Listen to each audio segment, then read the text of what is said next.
Praise the Lord. Jesus loves all daily Bible ஸ்கூலுக்கு கர்த்தராகிய இயேசு கிறிஸ்துவின் இன்ப நாமத்தினால் உங்களை ஆசீர்வதித்து வரவேற்கிறேன். சில்ட்ரன்ஸ், நீங்க எல்லாரும் என்ன பண்றீங்க? சூப்பரா கரங்களை தட்டி பாட்டு பாடுறதா உங்க மம்மி டாடி சொல்றாங்க. ரொம்ப சந்தோஷம். எல்லா கேள்விகளுக்கும் அழகா பதில் எழுதி அனுப்புறீங்க. கர்த்தர் உங்களை ஆசீர்வதிப்பாங்க. சகல பிரயாசத்துக்கும் பலன் இருக்கு. சரிங்களா? இந்த டெய்லி பைபிள் ஸ்கூல்ல கலந்து கொண்டிருக்கிற உங்களுக்கு ஏசப்பா நிச்சயமாக பலன் தருவாங்க, நிச்சயமாக கிஃப்ட் தருவாங்க. ஓகேவா சில்ட்ரன்ஸ்? இப்போ ஜெபம் பண்ணலாமா? ஸ்தோத்திரம் ஆண்டவரே, அன்பு நிறைந்த ஆண்டவரே, நன்றி நிறைந்த உள்ளத்துல துதிக்கிறோம் ஐயா. டெய்லி பைபிள் ஸ்கூல்லே கலந்து கொண்டிருக்கிற பிள்ளைகளை ஆசீர்வதியும், பேர் பேராய் ஆசீர்வதியும், அவர்கள் பெற்றோர்களை ஆசீர்வதியும், அவங்க உற்றார் உறவினர்களை ஆசீர்வதியும். பிள்ளைகளுக்கு ரட்சிப்பை தாங்கப்பா, பிள்ளைகளுக்கு பரிசுத்த ஆவின் அபிஷேகத்தை தாங்க ராஜா. உண்மை அறிகிற அறிவினால் இன்னும் அதிகமாய் நிரப்பப்படணும்பா. ஆண்டவரை இரவு பகலும் உங்களுடைய வேதத்தில தியானமாய் இருக்கிற பிள்ளைகளை ஆண்டவரை இலைமுதிராக இருக்கிற மரத்தை போல இருக்கும்படி செய்வதெல்லாம் வாய்க்கும்படி ஆசீர்வதிங்கப்பா. இந்த ஆஃபீல் எக்ஸாம்ல பிள்ளைகள் நல்ல மதிப்பெண் எடுத்து உங்க நாமத்தை மகிமைப்படுத்தட்டும் ராஜா. ஏசப்பா எனக்கு ஞானத்தை கொடுத்தார், ஏசப்பா எனக்கு கல்விமானி நாவை கொடுத்தார் என்று சொல்லி உங்க நாமத்தை மகிமைப்படுத்தட்டும். இயேசு கிறிஸ்து நாமத்தினால் பிதாவே, ஆமென். சில்ட்ரன்ஸ், இப்போ நம் கரங்களை தட்டி கர்த்தரை துதித்து மகிமைப்படுத்துவோமா? ஆனந்த சந்தோஷம் என் கர்த்தர் என்னோடு இருப்பதால் குறையில்லையே, குறையில்லையே. என் கர்த்தர் என் மேய்ப்பர், குறையில்லையே, குறையில்லையே. என் கர்த்தர் என் மேய்ப்பர், மிகுந்த ஆனந்த சந்தோஷம் என் கர்த்தர் என்னோடு இருப்பதா. அப்பா நன்றி அப்பா. ஆவியானவரே எங்களோடு கூட இருக்கீங்கப்பா, அதற்காக நன்றி செலுத்துகிறோம். ஆண்டவரே பரிசுத்தரே உமக்கு நன்றி.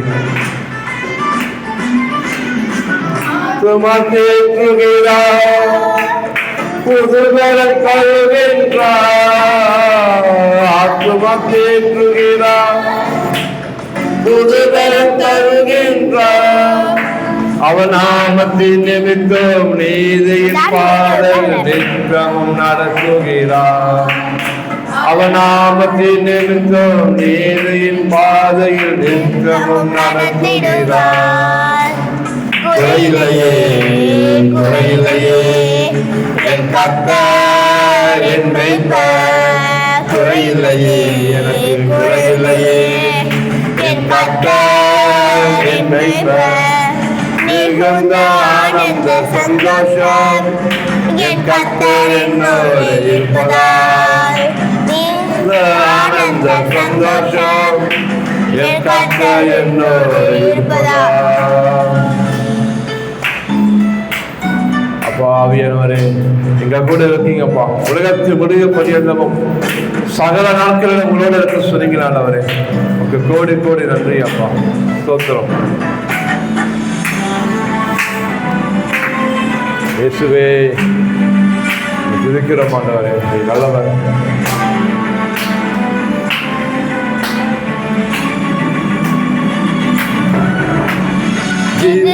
கண் முன்னே விருந்து படைக்கின்றார், எதிரிகள் கண் முன்னே விருந்து படைக்கின்றார். என்னை மேலும் என் தலைமை நிரம்பியது என் பாத்திரம், புது எண்ணெய் அபிஷேகம் என் தலைமை நிரம்பியது என் பாத்திரம். குறையில்லையே, எனக்கு குறையில்லையே.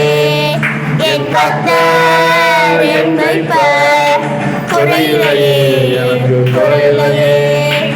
என் கர்த்தர் என் மேய்ப்பர், மிகுந்த ஆனந்த சந்தோஷம் என் கர்த்தர் என்னோடு இருப்பதால். மிகுந்த ஆனந்த சந்தோஷம் என் கர்த்தர் என்னோடு இருப்பதால். நன்றி ஆண்டவரே, தகப்பனே. கர்த்தருக்கு எப்போதும் சந்தோஷமா இருக்க சொன்னீங்களா ஆண்டவரே, அதுலேயும் பேலன்ஸ் சொன்னீங்களேப்பா. அம்மா நன்றி அப்பா. ஜீவனுள்ள நாட்களெல்லாம் கிருபை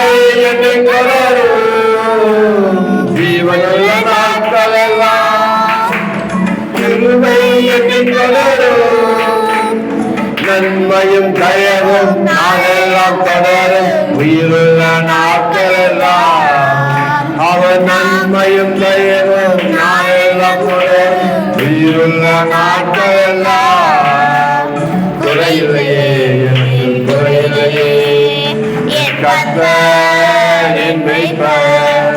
குறையில்லையே எனக்கு குறையில்லையே என் கர்த்தர் என் மேய்ப்பர். மிகுந்த ஆனந்த சந்தோஷம் என் கர்த்தர் என்னோடு இருப்பதால். மிகுந்த ஆனந்த சந்தோஷம் என் கர்த்தர் என்னோடு இருப்பதால். மத்தேயு 19 அதிகாரம் 1 இயேசு இந்த வசனங்களை சொல்லி முடித்த பின்பு அவர் கலிலேயாவை விட்டு யோர்தானுக்கு அக்கறையான யூதேயாவின் எல்லைகளில் வந்தார். திரளான ஜனங்கள் அவருக்கு பின் சென்றார்கள். அவ்விடத்தில் அவர்களை சொஸ்தமாக்கினார். 3 அப்பொழுது பரிசேயர் அவரை சோதிக்க வேண்டுமென்று அவரிடத்தில் வந்து, புருஷனானவன் தன் மனைவியை எந்த முகந்திரத்தினாலாகிலும் தள்ளிவிடுவது நியாயமா என்று கேட்டார்கள். அவர்களுக்கு அவர் பிரதியுத்தரமாக, ஆதியிலே மனுஷரை உண்டாக்கினவர் அவர்களை ஆணும் பெண்ணுமாக உண்டாக்கினார் என்பதையும், இதன் நிமித்தம் புருஷனானவன் தன் தகப்பனையும் தன் தாயையும் விட்டு மனைவியோடு இசைந்திருப்பான், அவர்கள் இருவரும் ஒரே மாமிசமாயிருப்பார்கள் என்று அவர் சொன்னதையும் நீங்கள் வாசிக்கவில்லையா? 6 இப்படி இருக்கிறபடியினால் அவர்கள் இருவராயிராமல் ஒரே மாமிசமாயிருக்கிறார்கள். ஆகையால் தேவன் இணைத்ததை மனுஷன் பிரிக்காதிருக்க கடவன் என்றார். 7 அதற்கு அவர்கள், அப்படியானால் தள்ளுதற் சீட்டை கொடுத்து அவளை தள்ளிவிடலாம் என்று மோசே ஏன் கட்டளையிட்டார் என்றார்கள். 8 அதற்கு அவர், உங்கள் மனைவிகளை தள்ளிவிடலாம் என்று உங்கள் இருதய கடினத்தின் நிமித்தம் மோசே உங்களுக்கு இடம் கொடுத்தார். ஆதி முதலாய் அப்படி இருக்கவில்லை. 9 ஆதலால் எவனாகிலும் தன் மனைவி வேசித்தனம் செய்ததின் நிமித்தமே அன்றி அவளை தள்ளிவிட்டு வேறொருத்தியை விவாகம் பண்ணினால் அவன் விபச்சாரம் செய்கிறவனாயிருப்பான். தள்ளிவிடப்பட்டவளை விவாகம் பண்ணுகிறவனும் விபச்சாரம் செய்கிறவனாயிருப்பான் என்று உங்களுக்கு சொல்லுகிறேன் என்றார். 10 அவருடைய சீஷர்கள் அவரை நோக்கி, மனைவியை பற்றி, புருஷனுடைய காரியம் இப்படி இருந்தால் விவாகம் பண்ணுகிறது நல்லதல்ல என்றார்கள். 11 அதற்கு அவர், வரம் பெற்றவர்களே தவிர மற்றவர்கள் இந்த வசனத்தை ஏற்றுக்கொள்ள மாட்டார்கள். தாயின் வயிற்றிலிருந்து அன்னகர்களாய் பிறந்தவர்களும் உண்டு, மனுஷர்களால் அன்னகர்களாக்கப்பட்டவர்களும் உண்டு. பரலோக ராஜ்யத்தின் நிமித்தம் தங்களை அன்னர்களாக்கி கொண்டவர்களும் உண்டு. இதை ஏற்றுக்கொள்ள வல்லவன் ஏற்றுக்கொள்ள கடவன் என்றார். 13 அப்பொழுது சிறு பிள்ளைகளின் மேல் அவர் கைகளை வைத்து ஜெபம் பண்ணும்படிக்கு அவர்களை அவரிடத்தில் கொண்டு வந்தார்கள். கொண்டு வந்தவர்களை சீஷர்கள் அதட்டினார்கள். 14 இயேசுவோ, சிறு பிள்ளைகள் இடத்தில் வருவதற்கு இடம் கொடுங்கள், அவர்களை தடை பண்ணாதிருங்கள், பரலோக ராஜ்யம் அப்படிப்பட்டவர்களுடையது என்று சொல்லி 15 அவர்கள் மேல் கைகளை வைத்து பின்பு அவ்விடம் விட்டு புறப்பட்டு போனார். 16 அப்பொழுது ஒருவன் வந்து அவரை நோக்கி, நல்ல போதகரே, நித்திய ஜீவனை அடைவதற்கு நான் எந்த நன்மையை செய்ய வேண்டும் என்று கேட்டான். 17 அதற்கு அவர், நீ என்னை நல்லவன் என்று சொல்வானேன்? தேவன் ஒருவர் தவிர நல்லவன் ஒருவனும் இல்லையே. நீ ஜீவனில் பிரவேசிக்க விரும்பினால் கற்பனைகளை கைக்கொள் என்றார். 18 அவன் அவரை நோக்கி, எவைகளை என்று கேட்டான். அதற்கு இயேசு, கொலை செய்யாதிருப்பாயாக, விபச்சாரம் செய்யாதிருப்பாயாக, களவு செய்யாதிருப்பாயாக, பொய் சாட்சி சொல்லாதிருப்பாயாக. 19 உன் தகப்பனையும் உன் தாயையும் கனம் பண்ணுவாயாக. உன்னிடத்தில் நீ அன்பு கூறுவது போல பிறனிடத்திலும் அன்பு கூறுவாயாக என்பவைகளையே என்றார். 20 அந்த வாலிபன் அவரை நோக்கி, இவைகளெல்லாம் என் சிறு வயது முதல் கை கொண்டிருக்கிறேன், இன்னும் என்னிடத்தில் குறைவு என்ன என்றான். அதற்கு இயேசு, நீ பூரண சர்க்குணனாயிருக்க விரும்பினால் போய் உனக்கு உண்டானவைகளை விற்று தரித்திரருக்கு கொடு, அப்பொழுது பரலோகத்தில் உனக்கு பொக்கிஷம் உண்டாயிருக்கும். பின்பு என்னை பின்பற்றி வா என்றார். 22ஆம் வசனம். அந்த வாலிபன் மிகுந்த ஆசையுடையவனாயிருந்தபடியால் இந்த வார்த்தையை கேட்டபொழுது துக்கமடைந்தவனாய் போய்விட்டான். 23ஆம் வசனம். அப்பொழுது இயேசு தம்முடைய சீஷர்களை நோக்கி, ஐஸ்வர்யவான் பரலோக ராஜ்யத்தில் பிரவேசிப்பது அரிதென்று மெய்யாகவே உங்களுக்கு சொல்லுகிறேன். 24ஆம் வசனம். மேலும் ஐஸ்வர்யவான் தேவனுடைய ராஜ்யத்தில் பிரவேசிப்பதை பார்க்கிலும் ஒட்டகமானது ஊசியின் காதிலே நுழைவது எளிதாயிருக்கும் என்று உங்களுக்கு சொல்லுகிறேன் என்றார். 25ஆம் வசனம். அவருடைய சீஷர்கள் அதை கேட்டு மிகவும் ஆச்சரியப்பட்டு, அப்படியானால் யார் ரட்சிக்கப்படக்கூடும் என்றார்கள். இயேசு அவர்களை பார்த்து, மனுஷரால் இது கூடாதுதான், தேவனாலே எல்லாம் கூடும் என்றார். 27ஆம் வசனம். அப்பொழுது பேதுரு அவரை நோக்கி, இதோ நாங்கள் எல்லாவற்றையும் விட்டு உம்மை பின்பற்றினோமே, எங்களுக்கு என்ன கிடைக்கும் என்றான். 28ஆம் வசனம். அதற்கு இயேசு, மறுஜன்ம காலத்திலே மனுஷகுமாரன் தம்முடைய மகிமையுள்ள சிங்காசனத்தின் மேல் விற்றிருக்கும் பொழுது என்னை பின்பற்றின நீங்களும் இஸ்ரவேலின் 12 கோத்திரங்களையும் நியாயம் தீர்க்கிறவர்களாக 12 சிங்காசனங்களின் மேல் விற்றிருப்பீர்கள் என்று மெய்யாகவே உங்களுக்கு சொல்லுகிறேன். 29ஆம் வசனம். என் நாமத்தின் நிமித்தம் வீட்டையாவது சகோதரரையாவது சகோதரிகளையாவது தகப்பனையாவது தாயையாவது மனையையாவது பிள்ளைகளையாவது நிலங்களையாவது விட்டவன் எவனோ அவன் 100 தனையாய் அடைந்து நித்திய ஜீவனையும் சுதந்தரித்துக் கொள்வான். 30ஆம் வசனம். ஆகியிலும் முந்தினோர் அநேகர் பிந்தினராயும் பிந்தினோர் அநேகர் முந்தினராயும் இருப்பார்கள் என்றார். சில்ட்ரன்ஸ், மத்தேயு 19ஆம் அதிகாரம் முழுவதுமாக படித்ததை கேட்டிங்களா? கர்த்தர் உங்களை ஆசீர்வதிப்பார்.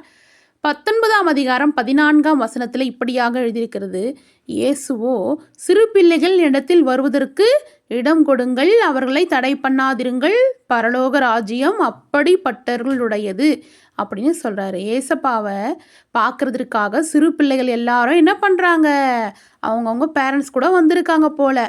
அப்போ எல்லாருக்குமே என்ன ஆசை இருக்கும்? சிறு பிள்ளைகளுக்கெல்லாம் என்ன ஆசை இருக்கும்? ஏசப்பாவை கிட்ட போய் பார்க்கணும், ஏசப்பாவை தொட்டு பார்க்கணும் அப்படின்ற ஆசைலாம் இருந்திருக்கும் இல்லையா? அப்படி நிறைய சிறு பிள்ளைங்க ஏசப்பா கிட்ட வரும் பொழுது சீஷர்கள்லாம் அதட்டினாங்களாம். எதுக்கு இப்படி சத்தம் போட்டே இருக்கீங்க, ஏன் கிட்ட வரீங்கன்னு அதட்டி இருப்பாங்க. அதுக்கு ஏசப்பா சொன்னாராம் சீஷர்களை பார்த்து, இந்த சிறு பிள்ளைங்களை போல் நீங்கள் இல்லைன்னா பரலோக ராஜ்யத்தில் பிரவேசிக்கவே முடியாது. சிறு பிள்ளைங்க தலைமையில் கையை வச்சு அவங்கள ஆசீர்வதிச்சாராம். அதட்டினவங்கள சீஷர்களை என்ன பண்ணியிருப்பாரு? ஏசப்பா திட்டியிருப்பாரு. சரிங்களா? சிறு பிள்ளைங்கள திட்டாதீங்க அப்படின்னு சொல்லிட்டு என்ன பண்ணியிருப்பாரு? சிறு பிள்ளைங்களை அணைத்து கொண்டு அவங்க தலைமையில் கை வச்சு என்ன பண்ணாராம்? ஆசீர்வதிச்சாராம். இதுலேருந்து என்ன தெரியுது சில்ட்ரன்? சிறு பிள்ளைங்களை பார்த்தாலே ஏசப்பாவுக்கு ரொம்ப ரொம்ப ரொம்ப ரொம்ப பிடிக்கும். அதனால நீங்களாம் சின்ன பிள்ளைங்க தானே ஏசப்பாவுக்கு. அப்போ என்ன பண்ணுங்க, ஒரு நம்பிக்கையாக இருங்க. நான் ஏசப்பாவுக்கு ரொம்ப பிடிக்கும், என்னை ஏசப்பாவுக்கு ரொம்ப பிடிக்கும், அதனால நான் ஜபத்தில் என்ன கேட்டாலும் ஏசப்பா எனக்கு தருவார் அப்படின்னு ஒரு நம்பிக்கையாக நீங்கள் என்ன பண்ணுங்கள், ஜெபம் பண்ணுங்கள். நான் நல்ல மார்க் எடுக்கணும், ஃபஸ்ட் ரேங்க் எடுக்கணும், அப்பா அம்மாவுக்குலாம் கீழ்ப்படியணும்னு சொல்லிட்டு நீங்கள் என்ன பண்ணுங்கள், ஜெபம் பண்ணுங்கள். ஏசப்பா என்ன பண்ணுவார்? உங்கள் ஜபத்தின் சத்தத்தை கேட்டு உடனே உங்களுக்கு பதில் கொடுப்பாரு. ஓகேவா சில்ட்ரன்ஸ்? இப்போ உங்களை கேள்வி கேட்கலாமா? டேஷ் இது கூடாது தான், டேஷ் எல்லாமே கூடும் என்றார். ஆ மனுஷரால், தேவனாலே. ஆ விசுவாசியால், தேவ தூதர்களாலே. இ மனுஷரால், பரிசுத்தவான்களாலே. மத்தேயு 19ஆம் அதிகாரம் முழுவதுமாக படித்ததை கேட்டீங்க இல்லையா? நீங்கள் நல்லா கவனிச்சிருந்தீங்கன்னா இந்த கேள்விக்கு நீங்கள் அழகாக பதில் டிக் பண்ணலாம். ஓகேவா சில்ட்ரன்ஸ்? நீங்கள் கரெக்டான பதிலை எழுதி வாட்ஸ்அப்புக்கு ஆன்ட்டிக்கு அனுப்புங்க சில்ட்ரன்ஸ். கர்த்தர் உங்களை ஆசீர்வதிப்பார். நாளைக்கு நாம் பார்ப்போம்.